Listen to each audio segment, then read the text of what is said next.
Amén. Mis queridos hermanos,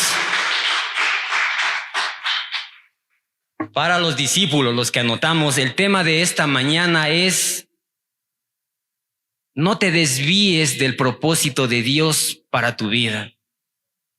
No te desvíes del propósito de Dios para tu vida. ¿Qué entendemos nosotros por un propósito o qué es el propósito? El propósito, yo consultaba y dice que es la intención original o la razón por la cual algo fue creado. Todos nosotros, todos los que hemos aceptado al Señor, todos los que somos hijos de Dios, tenemos un propósito que Dios nos ha dado en común como iglesia, como cuerpo de Cristo. Tenemos un propósito en común. Pero ¿cuál es ese propósito que Dios nos ha dado?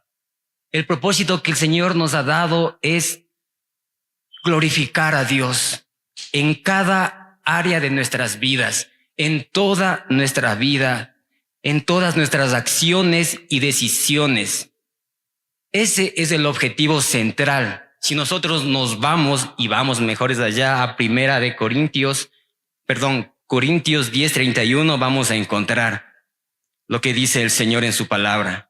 Corintios 10:31, acerca del propósito del Señor en nuestras vidas.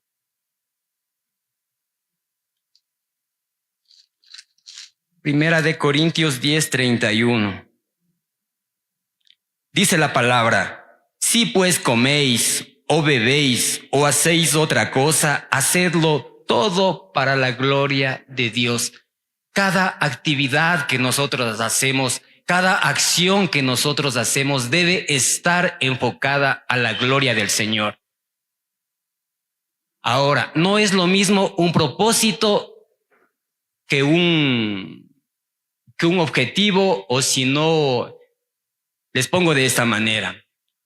El propósito tal vez para un hombre, para un estudiante, no es en sí ser tal vez abogado, profesional, arquitecto, médico. El propósito central es, en siendo médico, siendo profesional, darle la gloria al Señor, alabarle al Señor, obedecerle a Dios, glorificar a Dios. Si usted, los que somos casados en el matrimonio, nuestro propósito es, en medio del matrimonio, glorificar al Señor. El ser pastor tal vez tampoco es un propósito, es un llamado, es un oficio, pero siendo pastor, glorificarle al Señor. Ese es el propósito central, el propósito fundamental de los hijos de Dios como creyentes. Darle la gloria a Dios en lo que hacemos, en cada acción que ejecutamos. Ese es el propósito del Señor para nuestras vidas. Les mencionaba, el tema es: no te desvíes del propósito de Dios para tu vida. Para nosotros poder partir, para nosotros poder tener un punto de despegue, vamos a enfocarnos en la vida de un hombre. Y nos vamos a dirigir a Jueces capítulo 13, versículo 5. Habla de un hombre, habla de los que hemos leído alguna vez, nos han predicado o hemos escuchado. Habla de Sansón, de la vida de Sansón. Y les leo la palabra. Vamos a leer el versículo 5 y el versículo 7. Acompáñenme con su mirada los que tenemos. Dice la palabra del Señor: pues he aquí que concebirás y darás a luz un hijo, y navaja no pasará sobre su cabeza, porque el niño será nazareo a Dios desde su nacimiento, y él comenzará a salvar a Israel de la mano de los filisteos. Si nos vamos al 7, dice: y me dijo: he aquí que tú concebirás y darás a luz un hijo. Por tanto, ahora no bebas vino, ni sidra, ni comas cosa inmunda, porque este niño será nazareo a Dios desde su nacimiento hasta el día de su muerte. Para poder entender un poquito, voy a retroceder al título: Nacimiento de Sansón. El versículo 1 dice, los hijos de Israel volvieron a hacer lo malo ante los ojos de Jehová, y Jehová los entregó en mano de los filisteos por 40 años.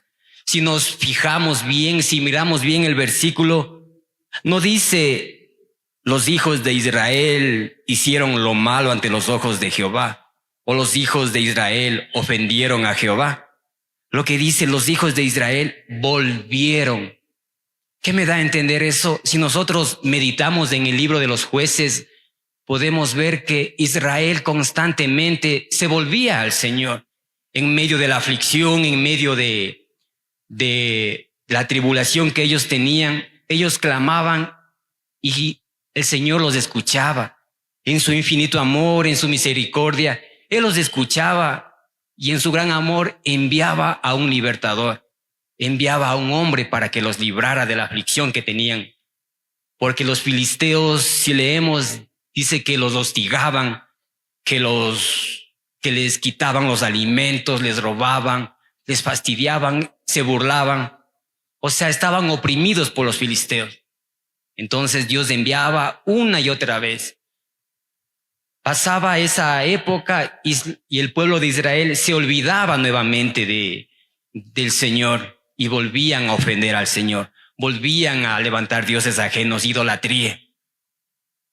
Pero alguien se levantaba, el pueblo en su sufrimiento clamaba y buscaban al Señor y una vez más el Señor volvía, enviaba un libertador. Tal vez nosotros, como yo, muchas veces, perdónenme que yo utilice palabras medias bruscas, pero muchas veces nosotros nos llenamos la boca diciendo, ese pueblo de Israel, qué pecador que ha sido, pero ¿qué no entiende este pueblo de Israel? Ya Dios le libraba y una vez más seguían así. Puede salir pensamientos de eso porque nos da a entender eso, que constantemente pecaban.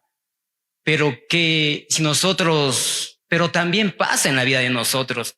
El Señor nos libra, el Señor nos provee, el Señor nos cuida. El Señor nos ha restaurado nuestro matrimonio, me ha dado un buen trabajo. Y hasta ahí llegó y me olvido nuevamente del Señor. Y viene el enemigo, me roba eso, me ataca y otra vez. Y eso es de no parar. O sea, no es que solo el pueblo de Israel atravesaba eso. También suele pasar en nuestras vidas. Entonces habla que nace un libertador. Dios permite a una mujer estéril y a un hombre de avanzada edad que tengan un hijo. ¿Cuántos sabemos que para Dios nada es imposible? Porque dice la palabra que esa mujer era estéril, no podía tener hijos y él también era de una edad avanzada. Pero Dios, para lo que el hombre es imposible, para Dios todo es posible. Muchas veces nosotros mejores le limitamos al Señor. Nos preguntamos, ¿será que Dios puede hacer esto? ¿Será que Dios me podrá dar ese trabajo? ¿Será que Dios podrá restaurar mi matrimonio? ¿Será que Dios salvará a mis hijos? Muchas veces nosotros somos los que nos ponemos las trabas, le ponemos límites al Señor. Pero para el Señor vemos, esta enseñanza nos deja que nada hay imposible para el Señor. Para seguir avanzando, el tema era, ¿se acuerdan? No te desvíes del propósito de Dios para tu vida. La vida de Sansón. Dice que él fue separado desde antes de nacer, fue nazareo. ¿Cuántos de nosotros? Yo creo que, yo asumo, yo creo, por fe yo creo que ustedes saben lo que es un nazareo, ¿no es cierto? Amén. ¿Sí sabemos? Es un hombre o mujer separado, consagrado o apartado para Dios. Eso literalmente es un nazareo. Pero si nosotros viajemos al libro de Números 6 del 1 al 21. Vámonos a ese libro. Números 6 del 1 al 21. Dios había dado ciertas leyes estrictas que tenía que cumplir la persona que era consagrado para Dios, un nazareo. La ley dice que prohibía al nazareo durante la duración de su voto consumir vino. O sea, que no podía tomarse unita que otra negado para el nazareo. No podía tomar vino, no podía consumir bebidas fermentadas y aún no podía consumir cualquier fruto de la vid. Y eso está en Números 6:3. Viajemos hasta allá para que entiendan. Dice: se abstendrá de vino y de sidra, no beberá vinagre de vino, ni vinagre de sidra, ni beberá ningún licor de uvas, ni tampoco comerá uvas frescas ni secas. El nazareo no podía pegarse unita ni siquiera para probar, como dicen ahora. No podía hacer eso. Algo más que el nazareo tenía prohibido era, no debía cortarse el cabello. Un hombre consagrado para Dios no debía cortarse el cabello, ya que ello le daba testimonio de que había sido consagrado su cuerpo y sus fuerzas al Dios que se lo había dado. En Números 6:5 está eso. 6:5 la palabra de Dios dice: todo el tiempo del voto de su nazareato no pasará navaja sobre su cabeza hasta que sean cumplidos los días de su apartamiento a Jehová. Será santo, dejarás crecer su cabello. Después vamos a entender por qué yo les estoy dando estos detalles. La otra regla que tenía el nazareo era, finalmente el nazareo estaba prohibido que el nazareo se contaminara tocando cualquier cadáver o algún cadáver. Inclusive si el cadáver fuera de algún familiar próximo, de algún familiar cercano, el nazareo no podía tocar ese cadáver. Aun si fuese de madre, de padre o de hermanos. Está en Números 6:7. Todo el tiempo que se aparte para Jehová no se acercará a persona muerta, ni aun por su padre, ni por su madre, ni por su hermano, ni por su hermana podrá contaminarse cuando mueran.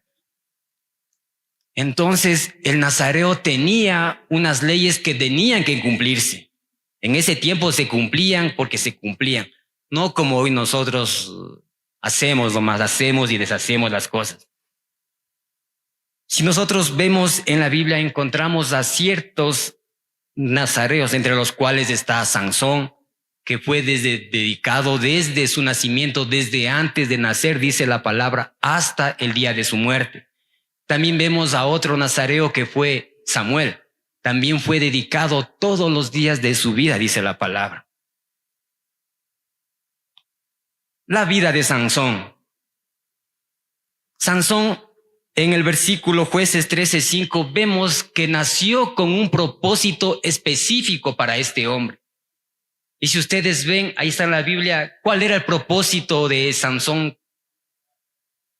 Dar libertad al pueblo, ¿no es cierto? Amén. Solo el hermano ha estado despierto. El propósito era traer libertad al pueblo de Israel de mano de los filisteos. Dice que Sansón también había sido dedicado a Dios desde antes de nacer. O sea que la vida de Sansón iba a ser, de una u otra manera, de mucha bendición para el pueblo, de mucha bendición para los hermanos, para los padres aún. Yendo más adelante, vamos a Jueces 13:25. Jueces 13:25 nos dice, Jueces 13:25, la palabra del Señor nos dice: y el espíritu de Jehová comenzó a manifestarse en él, entre los campamentos de Dan, entre Sora y Estaol. ¿Qué me da a entender el versículo? Que Dios comenzaba a actuar ya en la vida de Sansón, en la vida de este hombre. El Espíritu ya comenzó a hacer grandes prodigios en este hombre mientras él iba creciendo. O sea, todo bien hasta ahí. Es como nosotros, cuando nosotros nos convertimos al Señor, todo nos va bien, hacemos el primer amor. ¿Qué hablan? El primer amor. El Señor dice que debemos congregarnos, venimos. Hay vigilia, venimos. Hay noche de adoración, vamos. Hay cultos de oración, vamos. Todo bien hasta ahí. Pero de aquí en adelante vamos a ver un cambio total en la vida de Sansón. Sansón se desvió ya del propósito, comenzó a desviarse del propósito que tenía Dios en la vida de este hombre. Nosotros también tenemos propósitos en la vida. Entonces Sansón comenzó a desviarse del propósito de Dios. Podemos ver qué descuidó Sansón en su vida. El temor de Dios comenzó a desaparecer de la vida de Sansón. Ahora, nosotros entendemos lo que es el temor a Dios, el temor que nos habla la Biblia. El temor no es tenerle miedo al Señor, ¿no es cierto? No es que el Señor me va a castigar. Tal vez tenemos ese concepto los que venimos de unas familias antiguas donde nuestros padres hacíamos algo incorrecto y guasás era con lo que se asombra. No, con el Señor no. El Señor habla de un temor santo. ¿Pero qué es ese temor santo? Es un profundo respeto, una profunda reverencia hacia las cosas del Señor, hacia Dios mismo. Es una honra al Señor. Eso es el temor a Jehová. No confundamos miedo o terror con el temor a Jehová. Implica también un acto de obediencia al Señor, el temor a Jehová.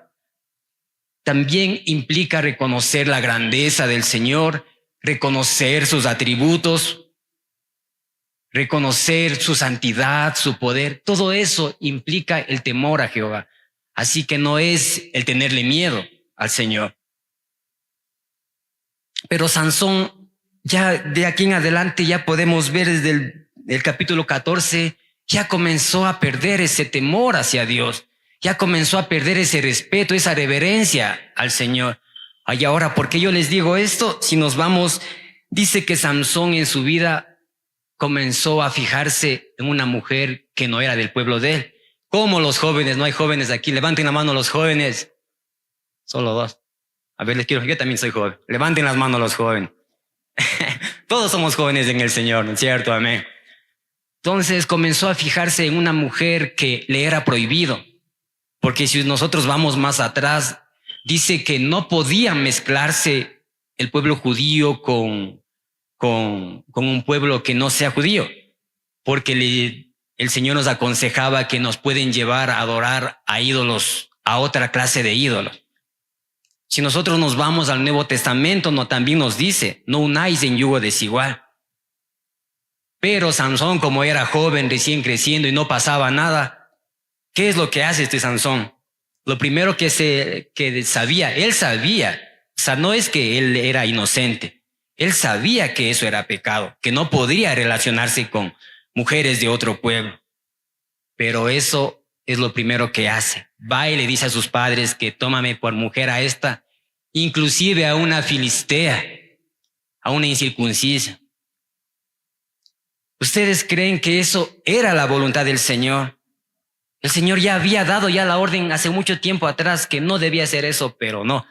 De Sansón, nada. O sea, comenzó a perder el temor a Dios. Ya no había respeto a Dios, ya no había reverencia al Señor. Si nosotros, cuando Sansón comienza a perder el temor, o cuando una persona, no hablemos directamente de Sansón, se comienza a perder ese temor, ese respeto hacia Dios, ¿qué es lo que sucede o qué sucedió en la vida de Sansón? Él comenzó a pecar deliberadamente.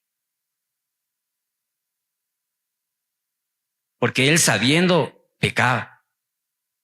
Algo más también que llevó a otros a pecar también. Y vamos a entender por qué. Si nosotros nos vamos a Jueces 14:8, vamos hacia ese versículo 14:8. Dice la palabra de Dios. Y volviendo después de algunos días para tomarla, se apartó del camino para ver el cuerpo muerto del león. Y he aquí que en el cuerpo del león había un enjambre de abejas y un panal de miel. Hasta ahí la palabra del Señor. Él un tiempito atrás había dado muerte a un león joven y había quedado ahí. Eso nos dice la palabra literalmente. Después va de regreso, dice que encuentra a ese león muerto y dentro del león muerto hay un enjambre de abejas, hay miel en pocas palabras. y dice que Él come. Si ustedes recuerdan lo que leímos al principio del Nazareo, Él no podía tocar cosas muertas. En el 14:8 se nos dice que Sansón tomó ese panal de miel de un león muerto. Él, siendo nazareo, tenía leyes muy estrictas, pero Sansón no le comentó esto a sus padres. ¿De dónde sacó ese panal? Así que nosotros podemos ver que de una u otra forma él pecó e hizo pecar a otros, e hizo pecar a sus padres. Cuando alguien peca, somos afectados todos. Es afectada mi esposa, es afectada mis hijos, es afectada la familia, aún en la congregación. Aquí miramos uno de los puntos más importantes. Cuando una persona comienza a perder el temor a Dios, comienza a pecar deliberadamente. Y es más, vemos que Sansón hacía pecar a otros, porque ya no había temor en él. Ya no había ese respeto, esa reverencia. Debemos tener cuidado con nosotros de eso. Si nos vamos al libro de Proverbios 16:6, nos dice que el temor a Dios es el principio ya de una caída. Y con el temor del Señor el hombre se aparta del mal. Y con el temor del Señor el hombre se aparta del mal. Cuando hay temor en nosotros, cuando hay reverencia en nuestras vidas, cuando hay comunión con el Señor, es bastante difícil nosotros caer en pecado o desviarnos de los propósitos del Señor. Pero si ya no hay eso, somos fácil presa del enemigo. Ustedes recuerden que el enemigo nos está acechando. Como hijos de Dios, usted, sus familias es el blanco de Satanás.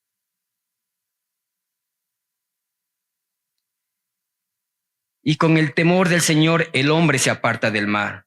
Para mantenernos en los propósitos de Dios, nos es necesario el temor de Jehová en nuestras vidas. De lo contrario, terminaremos abrazando el pecado.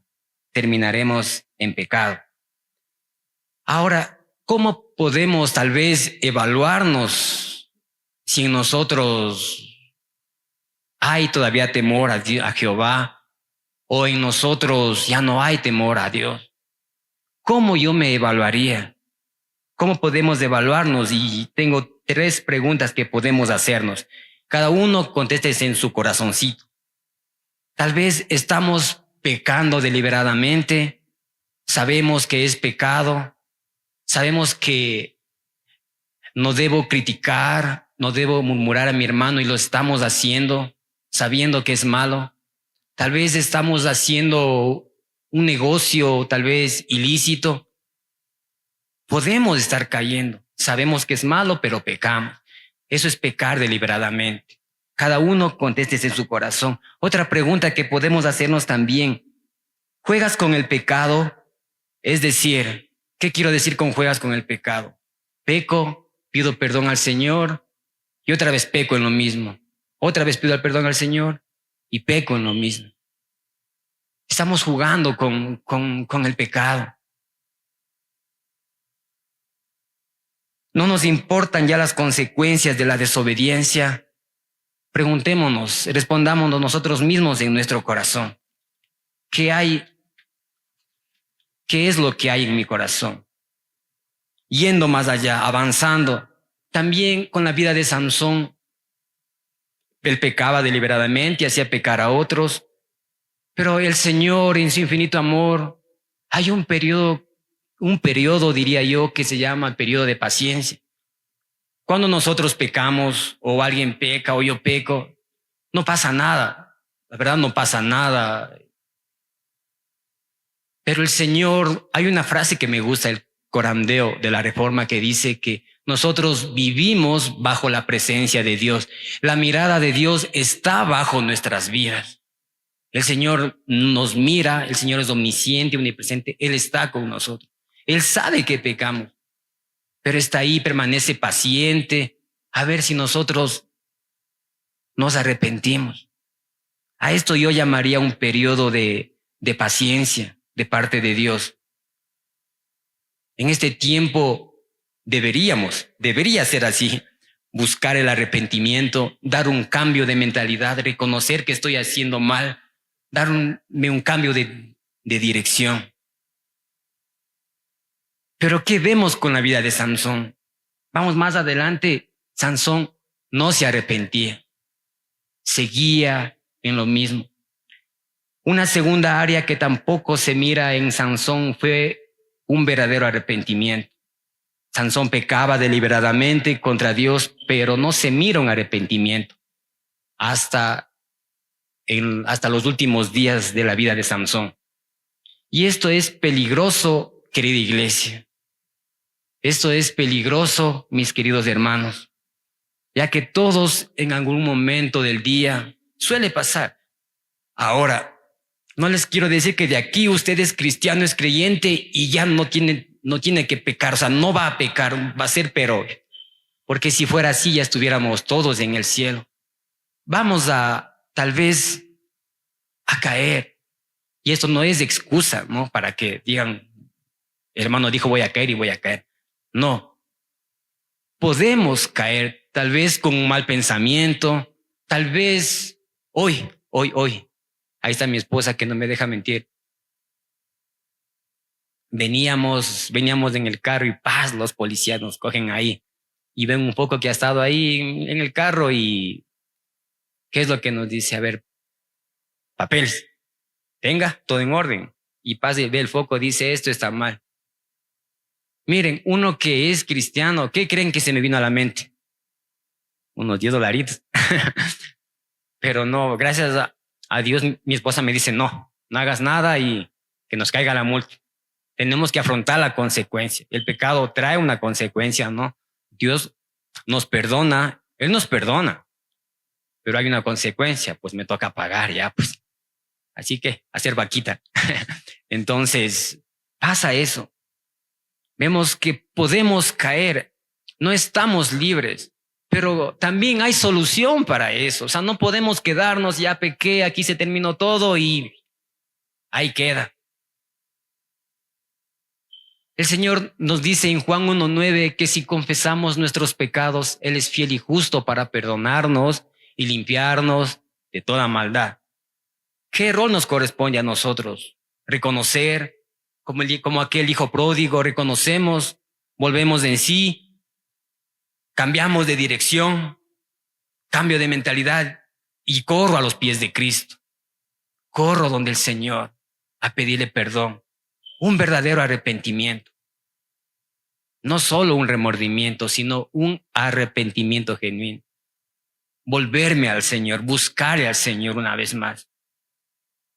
Una de las promesas, de los atributos que el Señor, que también me gustan bastantísimo, es de la fidelidad que habla el Señor. Si confesamos nuestros pecados, Él es fiel, dice, fiel. Él no puede negarse a alguno de sus atributos. Y la promesa es que nos va a limpiar y nos va a perdonar. Iglesia, si es que ha habido tal vez algún sí a una de esas preguntas que nos hicimos, volvámonos al Señor, que todavía hay solución. Vemos que Sansón no se arrepentía y comienza una lucha con el pecado en la vida de Sansón. El pecado engaña. Si nos vamos a Jueces 16:4, Jueces 16:4 nos dice la palabra del Señor. Después de esto, aconteció que se enamoró de una mujer en el valle de Sorek, la cual se llamaba Dalila. Esto sería bueno hablar con los jóvenes.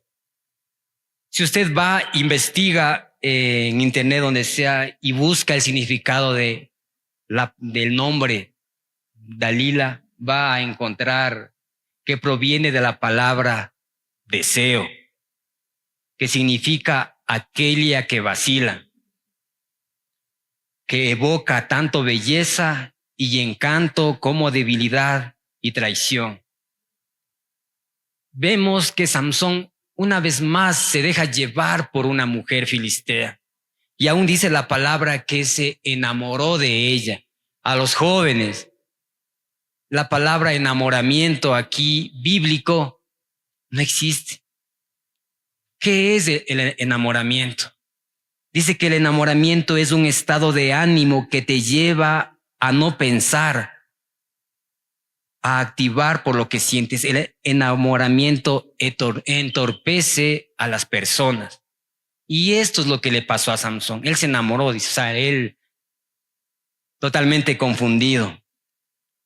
Dice que Dalila presionaba a Sansón hasta que abriera su corazón. El enamoramiento, una vez más, es una emoción pasajera o un sentimiento incontrolable. Los hijos de Dios no hay enamoramiento.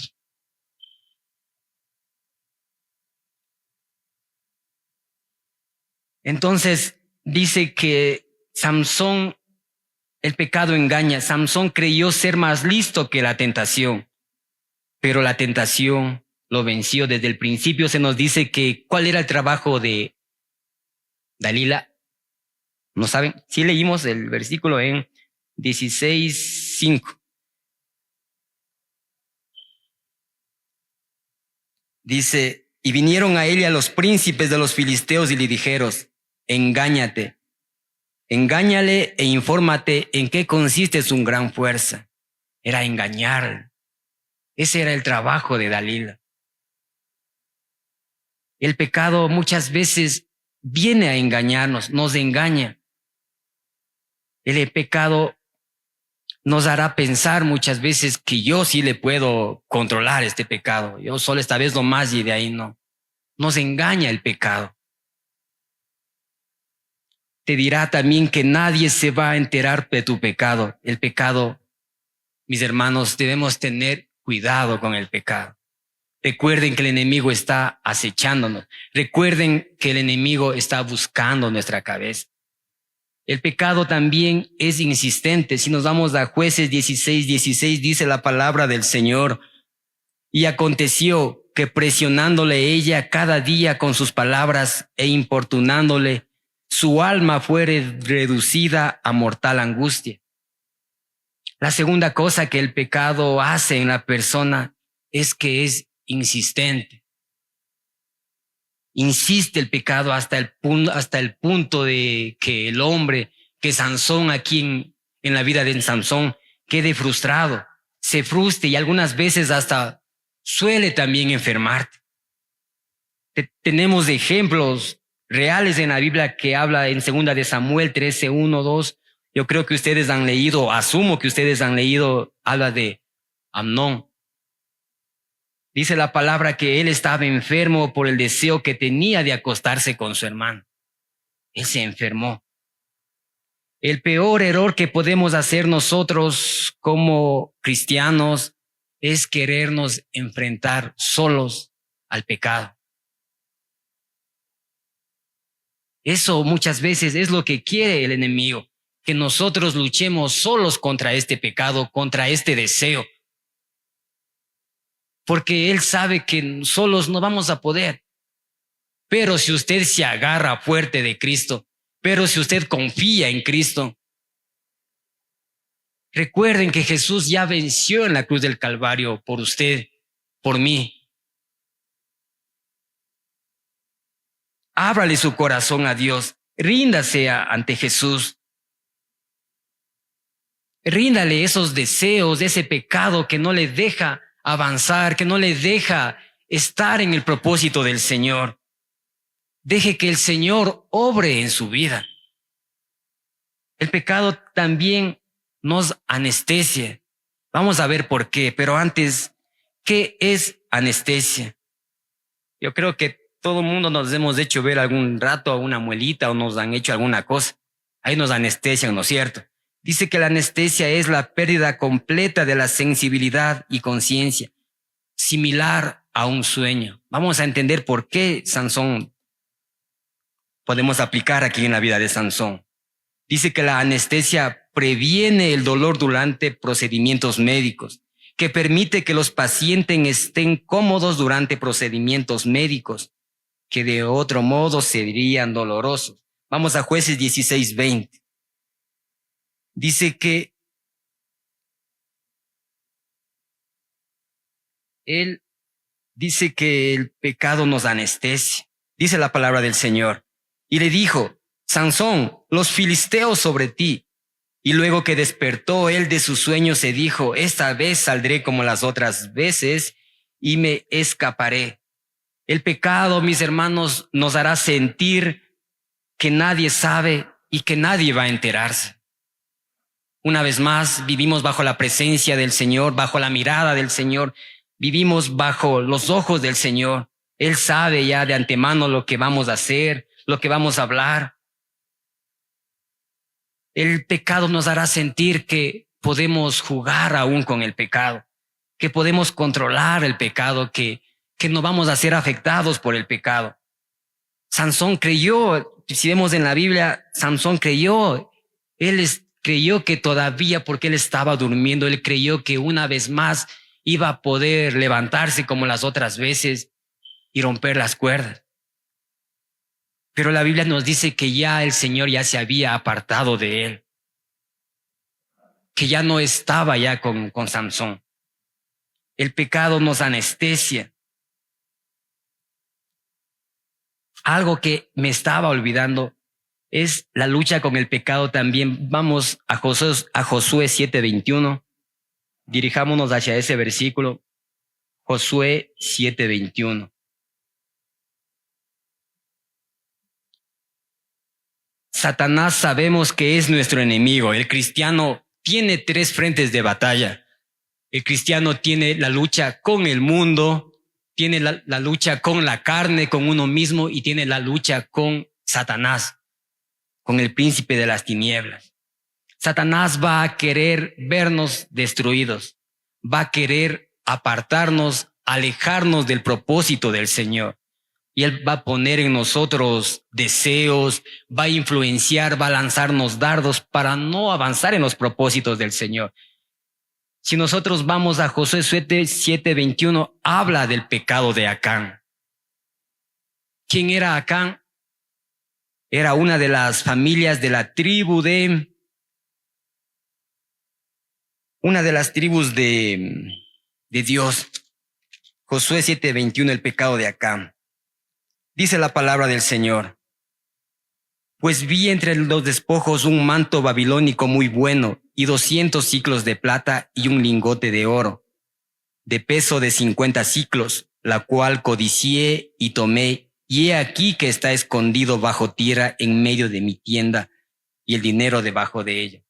¿Qué es lo que podemos mirar aquí? Primerito, Acán vio eso. Segundo, ¿qué es lo que hizo Acán? Codició, él quiso tener eso.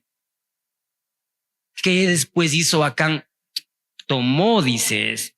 Luego lo escondió. Pero Dios que sabía, Dios que estaba en ese momento, sabía eso. ¿Y qué es lo que pasa con la vida de Acán? Como habíamos dicho, el pecado afecta a todos. Fue Acán y su familia fueron apedreados y fueron quemados. También pasó eso también con Eva. Vio que el árbol era bueno para comer y deseable para sus ojos. ¿Y qué hizo ella? Cogió y comió, ¿no es cierto? Y desde ahí ya se desparramó. El pecado también nos hará perder la visión. Habíamos dicho que nosotros tenemos un propósito con el Señor. El pecado te hará perder la visión de tu propósito. En Jueces 16:21, ya vamos terminando, mis hermanos. Jueces 16:21 dice la palabra: mas los filisteos le echaron mano y le sacaron los ojos y le llevaron a Gazá y le ataron con cadenas para que moliese en la cárcel. Que dice que los filisteos le sacaron los ojos a Sansón y lo pusieron a trabajar en sus labores. O sea, le pusieron a trabajar en el pecado, con los filisteos. Perdió la visión Sansón. Otra cosa que hace el pecado es te saca los ojos de la visión de Dios para nuestra vida. El Señor tiene grandes propósitos con cada uno de ustedes. habíamos dicho el que es en general glorificar al Señor. Tiene grandes propósitos para su vida, para su hijo, en su matrimonio, en su trabajo. Pero el enemigo nos saca de esta visión del propósito del Señor. Nos saca de la perspectiva que tiene el Señor para nuestras vidas. Nos saca del enfoque de las cosas de Dios. Inclusive muchas veces nuestra vida comienza a cambiar. Cuando nosotros antes veníamos a la oración, amábamos el congregarnos, amábamos o ayunábamos, el Señor nos veíamos como que el Señor quiere hacer cosas grandes con nosotros, con nuestras vidas. Pero una vez que ya no hay temor, una vez que nos dejamos ya llevar por el pecado, una vez que nos apartamos del Señor, ya no salimos de ese propósito, no salimos de esa visión y muchas veces nos miramos a nosotros mismos ya con miseria, como un hombre miserable que no tiene propósito alguno. Debemos nosotros enfocarnos, no apartarnos del propósito del Señor, buscarlo al Señor. Y al final vemos cómo terminó Sansón. Terminó aplastado, sin ojos, terminó trabajando para los filisteos y al final fue aplastado. Pero algo que aquí también es un detalle importante que nos relata la Biblia es que Sansón de una u otra manera terminó haciendo el propósito del Señor. Sansón terminó su vida haciendo una oración de arrepentimiento. Si nosotros nos vamos a Jueces 16:28, vamos a leer la oración de Sansón. Sansón clamó a Jehová y dijo: Señor Jehová, acuérdate ahora de mí y fortaléceme, te ruego solamente esta vez, oh Dios, para que de una vez tome venganza de los filisteos por mis dos ojos. Podemos ver que el Señor está ahí presto para escucharnos. Podemos ver que el Señor, aún estemos en nuestro último suspiro de nuestra vida, cuando clamamos al Señor, Él es fiel y justo para escuchar.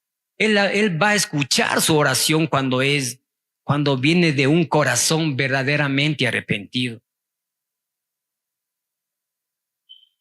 Podemos ver que hasta el último suspiro de Sansón, Dios escuchó la oración. Dios está dispuesto a cumplir su propósito. Él lo va a cumplir porque lo va a cumplir. Mis amados hermanos, ¿cuál es su propósito en el Señor? Servirle a Él, trabajar para Él, glorificar a Él, darle la gloria al Señor. Para eso nosotros, el Señor nos ha rescatado, nos ha salvado, nos ha dado una nueva vida. Para eso el Señor dio a su Hijo unigénito para salvarnos. Él nos mostró su amor con acciones, con hechos. ¿Cómo estoy correspondiendo yo al Señor? La palabra del Señor dice: de tal manera amó Dios al mundo que gritó de amor. No es cierto. Que me dio un fuerte abrazo. No dice que entregó a su Hijo. Hizo una acción el Señor. Mis queridos hermanos, pongámonos de pie. Vamos a levantar una oración.